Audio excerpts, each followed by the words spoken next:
હવામાન નિષ્ણાંત અંબાલાલ પટેલે આગાહી કરી છે। હવામાનને લઈ હવામાન નિષ્ણાંત અંબાલાલ પટેલની આગાહી સામે આવી છે। હજુ 2 દિવસ ગાંધીનગરમાં ગરમીનો પ્રકોપ રહેશે। 15 માર્ચથી ગુજરાતવાસીઓને ગરમીથી રાહત મળશે। ઉત્તર ગુજરાત સાથે પૂર્વ ગુજરાતમાં તાપમાન 36 ડિગ્રી રહેશે।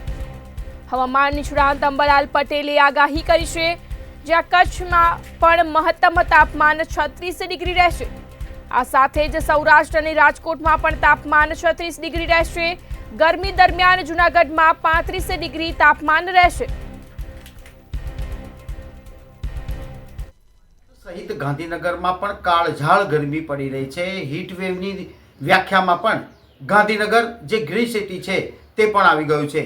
જો કે આ ગરમી પડવા પાછળનું મુખ્ય કારણ શું અને ક્યાં સુધી ગરમી પડશે તેનો વર્તાળો હવામાન નિષ્ણાત અંબાલાલ પટેલ તરફથી જાણીશું। મંતવ્ય ન્યૂઝમાં આપનું અંબાલાલ કાકા સ્વાગત છે। આભાર આપનો ઉજ્જવલભાઈ મંતવ્ય ન્યૂઝમાં। જે ગાંધીનગર અત્યારે ગ્રીન સિટીની ઓળખ છે, છતાં પણ ગાંધીનગરમાં હીટ વેવ આવી ગઈ છે। આ કાળઝાળ ગરમી પડી રહી છે, એનું મુખ્ય કારણ શું? આ વખતે ફેબ્રુઆરી માસ પણ ગરમ રહ્યો હતો। શિયાળા લગભગ આપણે જોવા જઈએ તો ઉફાળા રહ્યા હતા, એમ ગણી શકાય। એટલે મુખ્ય કારણ એમ છે કે આ વખતે વેસ્ટર્ન ડિસ્ટર્બન્સ નબળા આવ્યા છે, એટલે સૂર્યઘાત વધારે મળી રહી છે। મુખ્ય કારણ આ ગરમીનું છે, અને આ ગરમી હવે ધીરે ધીરે તો આજ વધી રહી છે। હવામાન ખાતા દ્વારા હીટવેવની પણ શક્યતા દર્શાવી દીધેલ છે। ત્યારે હવે ધીરે ધીરે ગરમીમાં તારીખ 15મી માર્ચ પછી સહેજ ઘટાડો થશે, જેમાં ઉત્તર ગુજરાતના ભાગોમાં મહત્તમ તાપમાન 36 ડિગ્રી સેલ્સિયસ જેવું રહી શકે છે। પૂર્વ ગુજરાતમાં પણ 36 ડિગ્રી સેલ્સિયસ જેવું રહેવાની શક્યતા રહે છે। કચ્છમાં પણ લગભગ 36 ડિગ્રી સેલ્સિયસ જેવું રહેવાની શક્યતા રહે છે। રાજકોટમાં પણ 36 ડિગ્રી સેલ્સિયસ જેવું રહેવાની શક્યતા રહે છે।